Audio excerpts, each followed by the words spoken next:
Jackson say players around the league have told him to stop beat riding after he claimed Victor Wembanyama will end up as the GOAT. I'm looking 10, 12 years from now when he's got an extra 30 pounds and a nice goatee with a mustache. I think Wemby will be the GOAT.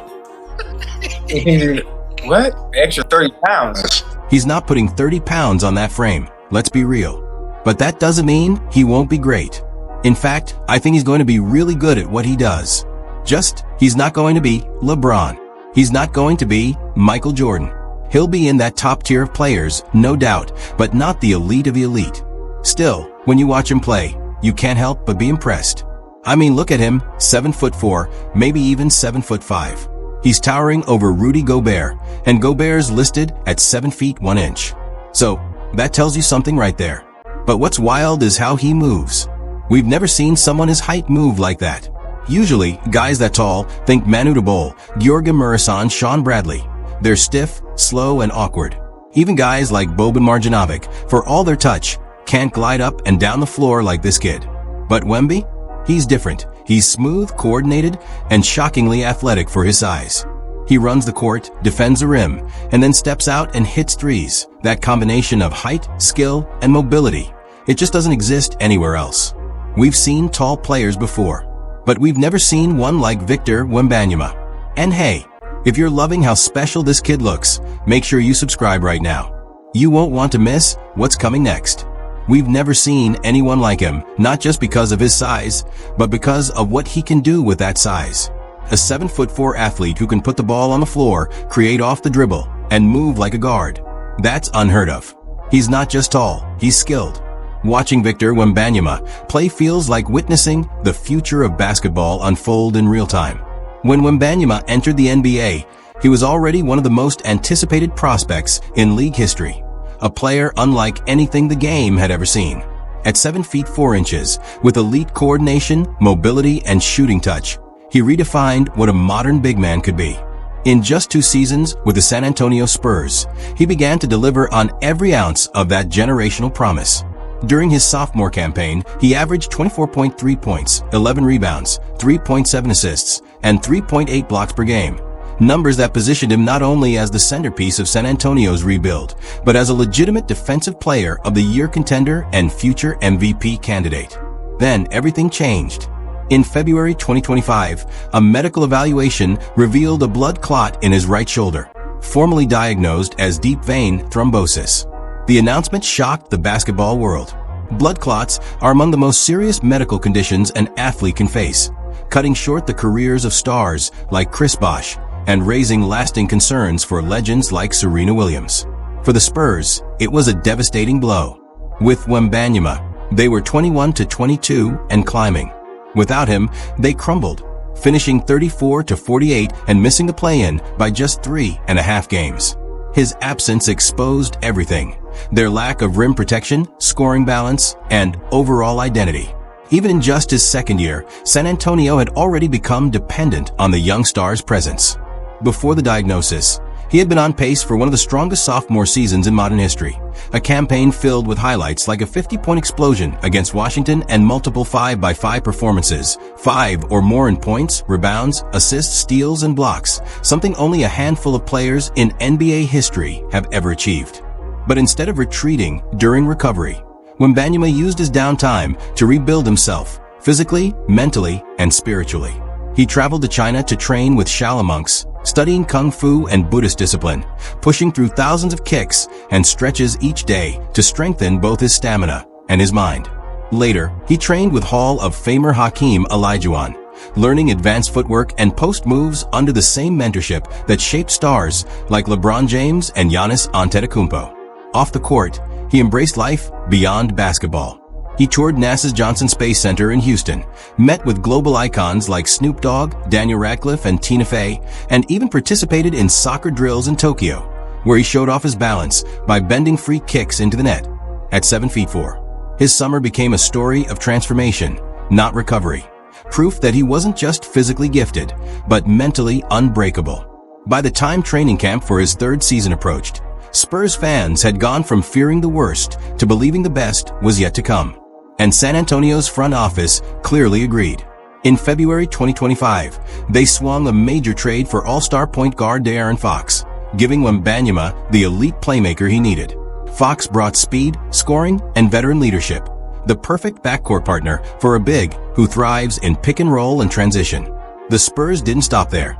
They doubled down on youth, drafting Stephon Castle, who went on to win Rookie of the Year, and Dylan Harper, the number 2 overall pick, a smart, smooth scoring guard with a polished jumper. Though Harper's preseason wrist injury delayed his debut, the vision was clear. Surround Wembanyama with versatile guards, shooters, and high IQ veterans to maximize his impact. From Shaolin temples to NBA hardwood, from uncertainty to superstardom, Victor Wembanyama's story is only just beginning. The Spurs' long-term vision faced its first major test when reports surfaced that Kevin Durant had expressed interest in joining San Antonio during trade discussions. For a young franchise still finding its rhythm, the opportunity to acquire a generational superstar was tempting. Yet the Spurs front office made a bold, deliberate choice. They refused to include key young pieces like Dylan Harper or Stephon Castle in any deal. That decision sent a clear message. This team is committed to sustainable growth, not quick fixes. In a league where stars like Durant rarely become available, it was a calculated risk, one that underscored San Antonio's belief in the core they're building around Victor Wembanyama. The move also highlighted the balancing act the organization now faces, building a team capable of competing today while nurturing the young talent that will define the next decade of Spurs basketball. The biggest challenge moving forward is managing the backcourt rotation of De'Aaron Fox, Castle, and Harper, 3 guards with overlapping skill sets but unique strengths. Fox, the proven veteran and all-star, just signed a maximum contract extension as Wembanyama's co-star.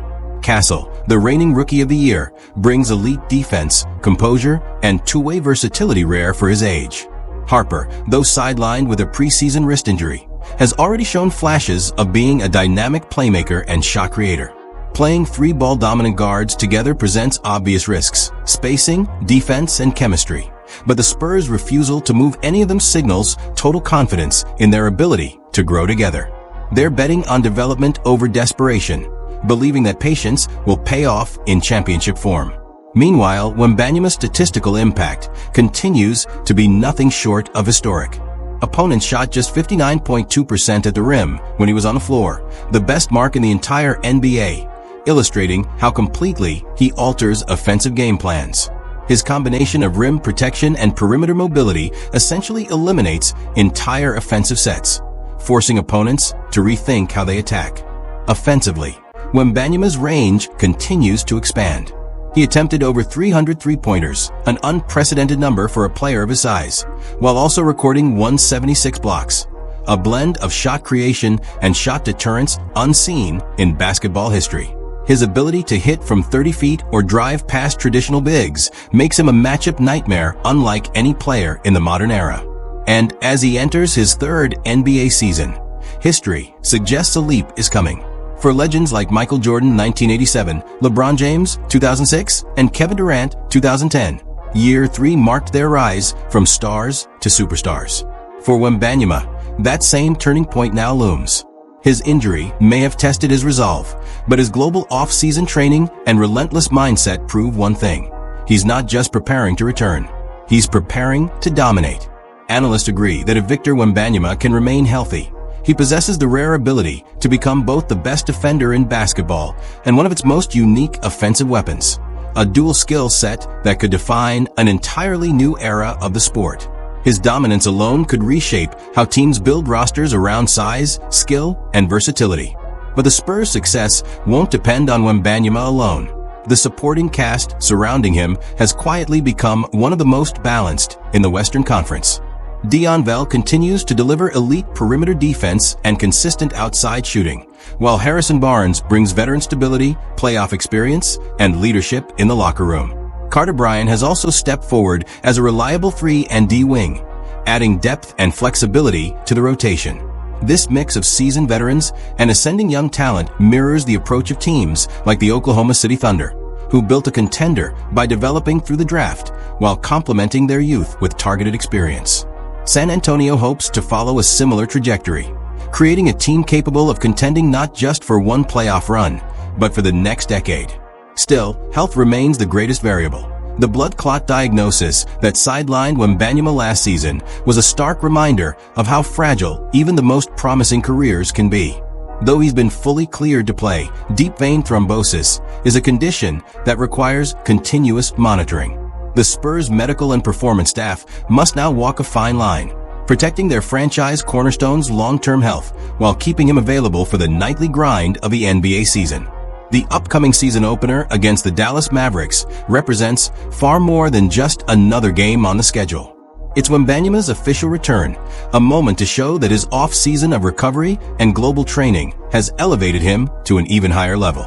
Facing off against Luka Doncic provides an immediate litmus test, as Dallas remains a legitimate Western Conference contender.